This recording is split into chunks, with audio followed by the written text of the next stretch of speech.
সেই বীর শহীদ যারা একটি দীর্ঘ 17টি বছর ফ্যাসিবাদ সরকারের পতনের জন্য নিজের জীবনকে উৎসর্গ করেছেন, অর্থাৎ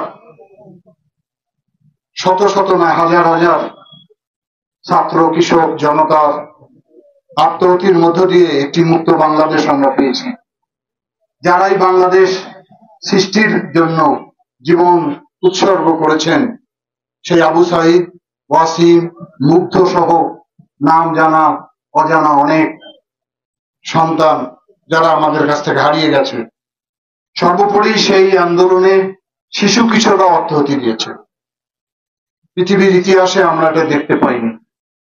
একটি দানব সরকারকে পতনের লক্ষ্যে বাংলাদেশের মানুষ বুকের তাজা রক্ত দিয়ে বাংলাদেশকে মুক্ত করে দিয়েছে। সুতরাং তারা আমাদের সূর্য সন্তান, তারা আমাদের বীর, তারা আমাদের বীর শ্রেষ্ঠ।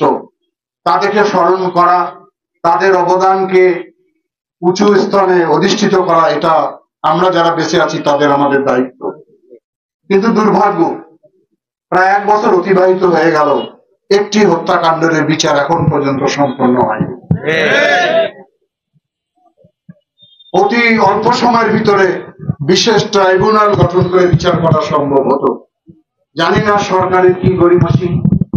আজকের এই জুলাই মাসে যে আন্দোলন সূচিত হয়েছিল বাংলাদেশের টেকনাফ থেকে তেঁতুলিয়া, মানুষ তপ্ত বুলেটের সামনে বুক পেতে দিতে একটুকু দ্বিধা করেনি যে আবু সাইদ বুক উঁচিয়ে বুক চিরিয়ে বুলেটের সামনে দাঁড়িয়ে গুলি করো বলেছিল যে মুগ্ধ পানি লাগবে নাকি পানি লাগবে। সেই মাস আমরা অতিবাহিত করছি।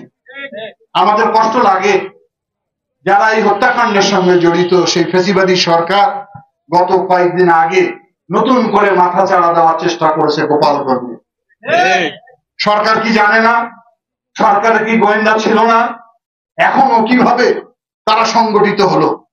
অথচ আমরা যখন ফ্যাসিবাদী সরকারের বিরুদ্ধে আন্দোলন করতাম, 3 জন লোক যদি এক জায়গায় জড়িত হতাম, সেখানে পুলিশ গিয়ে হামলা করত। দীর্ঘক্ষণ ধরে সেখানে আইন শৃঙ্খলা বাহিনীর সঙ্গে সম্মুখ লড়াই করেছে তারা, মারণাস্ত্র নিয়ে। তাদের হাতে অনেক ধরনের আগ্নেয়াস্ত্র আমরা দেখতে পেয়েছি।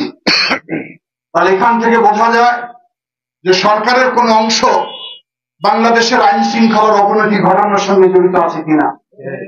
কারণ আমি গতকালকেও বলেছি যে একটি গ্রুপ পানি ঘোলা করার চেষ্টা করছে, পানি ঘোলা করে মাছ শিকার করতে চায়।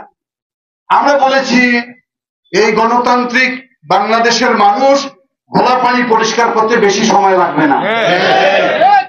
নানান অজুহাত তৈরি করা হচ্ছে, দেশের নির্বাচনের পরিবেশ নেই, তারাই এই আইন শৃঙ্খলা অবনতি ঘটনার সঙ্গে জড়িত হয়েছে। 1 বছরে যে সরকার আইন শৃঙ্খলার উন্নতি করতে পারে না, সে সামনের দিনে কি করবে? এটা তো আমাদের কাছে প্রশ্ন। আর এই 16টি বছর বাংলাদেশের মানুষ লড়াই সংগ্রাম, আত্মহতি, জেল, জুলুম, খুন, গুমের বিরুদ্ধে লড়াই করেছি। কেন? একটি অবাধ, গ্রহণযোগ্য, প্রতিযোগিতামূলক নির্বাচনের জন্য। এখন অনেকে বলেন নির্বাচনের প্রয়োজন কি?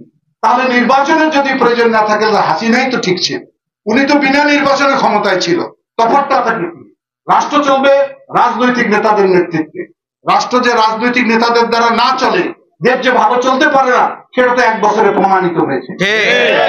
সঠিকভাবে আইন শৃঙ্খলা পরিচালিত হচ্ছে না, মানুষের জানমালের কোনো নিরাপত্তা নাই, মব জাস্টিস করে বিভিন্ন মানুষকে হত্যা করা হচ্ছে, মানুষের কোনো জীবনের নিরাপত্তা নাই। সুতরাং আমি অন্তর্বর্তীকালীন সরকারকে বলবো, এই কারো কথায়, কারো উস্কানিতে আপনারা বিলম্ব করবেন না।